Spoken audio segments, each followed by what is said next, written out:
Assalamualaikum warahmatullahi wabarakatuh. Gimana kabarnya Mbak Maya ini? Waalaikumsalam warahmatullahi wabarakatuh. Alhamdulillah Bapak, kabarnya baik. Alhamdulillah ya. Mbak Maya ini dengar-dengar besok katanya mau praktek kucing ya. Ngomong-ngomong, topiknya apa sih ini? Iya Pak, insya Allah saya akan kucing. Yang pertama yang akan saya gali adalah tujuan dari percakapan itu apa dulu tujuannya. Kemudian saya akan mengidentifikasi masalah terkait permasalahan yang kucing hadapi, yaitu menggali banyak hal seperti prioritas apa yang akan kucing temukan, lalu rencana aksinya bagaimana, selanjutnya komitmen apa yang akan dilakukan setelah mendapatkan solusi, serta tanggung jawabnya siapa yang akan bertanggung jawab dalam rencana tersebut. Itu ya. Terus apakah Bu Maya ini sudah mengetahui rubrik tentang penilaian kucing? Insya Allah Pak, sudah.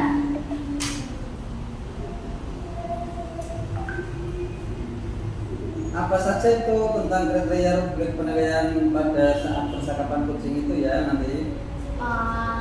Kriterianya yaitu pertanyaan dan respon pada saat saya melakukan proses kucing yang saya lakukan nanti sesuai dengan kompetensi dari kucing. Kemudian kompetensi kucing apa yang akan Bu Maya kembangkan ya dalam kegiatan kucing besok itu? Dalam kucing besok ini yang bukan kucing besok ya Pak, kucing hari ini yang pasti saya akan berusaha mampu menyelesaikan permasalahan yang dihadapi oleh kucing dengan mengembangkan atau memberdayakan potensi yang kucing miliki, dengan menggali informasi agar kucing menemukan ide dalam menyelesaikan permasalahannya. Kemudian kemampuannya mendengarkan aktif, kehadiran penuh, dan pertanyaan yang saya sampaikan berupa pertanyaan yang berbobot sesuai dengan alur kita. Baik, luar biasa ya.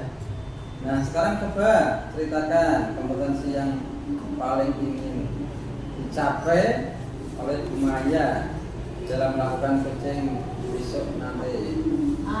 Ya itu tadi saya ingin kemampuan kucingnya dalam menemukan ide itu untuk menyelesaikan permasalahannya dari si kucing itu Pak, dengan mengajukan pertanyaan berbobot, membiarkan kucing berpikir sendiri untuk menemukan penyelesaian dari permasalahannya sesuai dengan kemampuannya.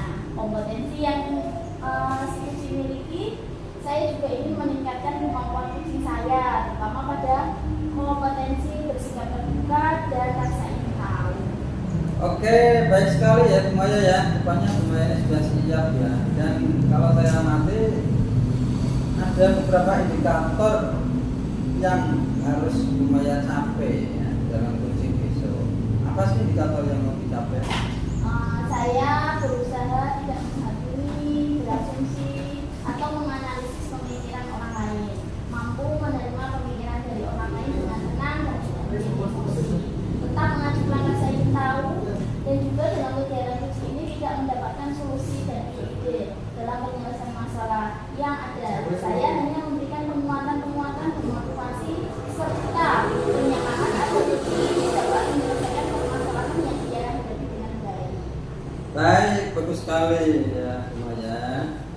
Semoga kegiatan kucing nanti bisa berjalan dengan lancar dan menemukan solusi yang baik. Sukses ya Bu Maya. Iya Pak, terima kasih. Sama-sama. Bu, Maya, bolehkah saya minta waktunya? Saya mau ceritain Ibu tentang pembelajaran di AKM ini. Boleh dong Pak Ginanjar, silakan kalau Pak Ginanjar ingin cerita kepada saya. Jadi begini Bu Maya, akhir-akhir ini itu betul saya di kelas itu agak kurang antusias Bu dalam melakukan pembelajaran diri saya. Kemudian dalam pengumpulan tugas itu mereka hanya yang membuat paling maksimal 50% Bu tiap kelasnya. Gimana Ibu? Jadi menurut Pak Ginanjar, apa yang Bapak harapkan dalam obrolan ini nanti Pak? Tentunya yang saya harapkan adalah sebuah solusi Bu atas permasalahan yang saya hadapi ini, tentang antusias murid yang saya ajar Ibu. Sekarang menurut Pak Ginanjar, hal apa yang membuat murid-murid Bapak kurang antusias Kalau saya ingat-ingat itu mungkin yang menyebabkan murid kurang antusias karena mode pembelajaran saya terlalu membosankan mungkin ya Bu, karena saya terlalu dominan berbicara Bu, jadi anak hanya mendengarkan dan menyimak saya ketika berbicara. Kedua mungkin saya tidak menggunakan metode-metode di mana anak mau bisa untuk berbicara Bu, nantinya murid tidak dikasih untuk berpendapat aktif seperti itu Bu. Gitu Pak. Kira-kira apa saja yang dapat membuat murid Bapak dapat antusias dengan pembelajaran Bapak nantinya? Menurut saya agar anak antusias yang jelas membuat pembelajaran yang sesuai dengan minat anak itu Bu, yang tidak membosankan, tidak menonton, yang penting anak itu punya minat. Wah, saya sependapat dengan pendapat Bapak tadi. Lalu menurut pendapat Bapak, apa saja yang bisa membuat murid asik dalam pembelajaran dan tidak bosan saat pembelajaran itu? Apa ya Bu? Kalau membuat pembelajaran yang berbeda itu seperti ice breaking, kemudian game-game yang menarik agar anak itu tertarik dulu Bu. Itu gimana? Baik Pak. Lalu sekarang saya mau tanya ke Bapak mengenai tugas yang diberikan kepada murid-murid Bapak. Apakah penyebabnya sehingga dalam penyelesaian tugas itu anak tidak antusias dalam pengumpulannya? Kalau masalah tugas mungkin apa karena saya terlalu banyak ya dia memberikan tugasnya dan anak-anak itu mungkin terlalu sulit untuk mencari sumber jawabannya Bu, karena sangat beragam gitu Bu. Mungkin sekarang kalau belum tahu Bapak menggunakan metode atau sumber belajar apa saja saat kelas? Biasanya saya hanya menggunakan paket Bu, buka paket kemudian paling ditambah dengan modul. Adakah sumber belajar selain buku paket itu? Yang lain? Ya. Mungkin bisa dari kita video YouTube, kemudian dari artikel, kemudian dari blog-blog itu Bu, atau di internet. Apalagi sekarang mungkin banyak ya info-info pembelajaran dari TikTok, Wiki dan sebagainya.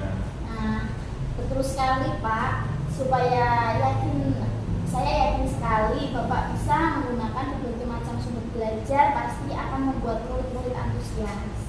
Nah, jadi sekarang apa rencana Bapak untuk menyelesaikan masalah ini? Rencana kedepannya mungkin saya akan mencoba membuat atau merancang pembelajaran Bu yang mengasihkan. Jadi di dalamnya nanti mungkin saya akan berikan sedikit video-video YouTube, kemudian saya juga akan menanyakan bakat anak itu seperti apa, metode belajarnya seperti apa, proses belajarnya seperti apa. Kemudian juga akan mungkin saya sering dengan penayangan lagu-lagu atau drama dan sebagainya, pantun dan sebagainya itu Bu. Wah, bagus sekali rencana yang akan Bapak gunakan. Mudah-mudahan berhasil ya. Iya Bu. Nah, sekarang apa sih komitmen Bapak terhadap rencana ini? Kalau komitmen mungkin saya mau membuat rencana pembelajaran yang mengasihkan. Jadi itu menggunakan banyak sumber, menggunakan banyak media, beragam informasi dan sebagainya itu mungkin, dan saya akan membuat pembelajaran yang tidak memaksa anak. Jadi saya akan coba untuk membuat anak senang dulu. Wah, bagus sekali rencananya Pak. Saya sangat mendukung. Mudah-mudahan semuanya berjalan lancar dan sesuai dengan harapan ya Pak. Baik Ibu, terima kasih Bu Maya atas sharingnya. Mudah-mudahan kita semua jadi guru yang selalu dibimbing oleh guru kita Ibu ya. Amin. Amin Pak. Terima kasih Bu Maya. Iya Pak Ginanjar, sama-sama. Oh, bagus sekali Bu Maya, luar biasa ya. Tapi telah selesai ya melakukan coaching dengan Pak Ginanjar ya. Iya Pak, terima kasih. Kan saya lagi berlatih kok Pak. Kan belum sampai ke tahap yang maksimal. Saya lihat bagus sekali Bu Maya. Saya sebagai pengamat itu izinkan untuk membuka ya. Iya Pak, tentunya boleh. Sebelumnya saya akan menanyakan terkait dengan kegiatan coaching tadi yang sudah Bu Maya lakukan. Bagaimana rasanya Bu setelah melakukan coaching terhadap Pak Ginanjar Bu Maya? Ya tentunya saya senang Pak, karena sudah bisa membantu permasalahan yang dihadapi oleh Pak India. Oh, luar biasa semuanya. Pastinya semuanya merasa senang ya karena sudah berhasil dalam membantu dan mengatasi permasalahan dari Pak Ginanjar. Lalu apa kira-kira yang akan dilakukan Maya setelah mencapai indikator dari coaching yang sudah dilakukan Maya? Saya sudah melakukan coaching dengan paradigma Alutirta. Berpikir coaching, saya merasa ada beberapa yang masih perlu saya kembangkan lagi Pak. Oh gitu ya Bu Maya ya. Sebenarnya sih itu sudah cukup baik sebenarnya. Cuma memang untuk memenuhi beberapa kompetensi coaching yaitu hadir tepat waktu ya, kemudian juga Ibu Maya harus belajar fokus, lebih terbuka, sabar dan tahu lebih banyak tentang coaching ya. Nampaknya Bu Maya sebenarnya sudah mendengarkan dengan aktif ya, sudah menyimak, sudah memposisikan diri sebagai mitra bicara, kemudian juga dalam kegiatan coaching yang tujuan utamanya sudah sangat jelas. Jadi Pak Ginanjar ingin mencari solusi yang dihadapi terkait dengan permasalahan anak, yang mana permasalahan anak ini setelah diidentifikasi adalah anak kurang antusias dalam belajar. Nah, terus di mana Bu Maya memberikan pertanyaan yang membuat Pak Ginanjar ini sudah cukup sadar ya. Sehingga Bu Maya saat tadi mengidentifikasi pertanyaan oleh Pak Ganjar ini, kemudian Pak Ganjar itu Ganjar itu kemudian sadar dan telah memberikan solusinya ya, dengan sangat sadar. Nah memang Bu Maya dalam menanyakan komitmen tadi dari Pak Ganjar itu sebenarnya seperti apa ya Bu Maya ya, dalam memberikan komitmen? Apakah komitmennya tadi itu dari Pak Ganjar sudah sesuai atau belum? Iya Pak, sudah. Tentunya Pak Ganjar sudah sesuai dengan apa yang harus dilakukan atas apa yang dilakukan dirinya, dan alur-alurnya juga menurut saya sudah sesuai. Baik, bagus sekali saya kira Bu Maya ya. Sukses selalu Bu Maya dan silakan dilanjutkan untuk kegiatan Bu Maya ya. Saya ini nanti ada anak-anak yang sudah menunggu. Iya Pak, terima kasih ya Pak sudah menjadi pengamat dalam proses coaching saya. Terima kasih Bu Maya.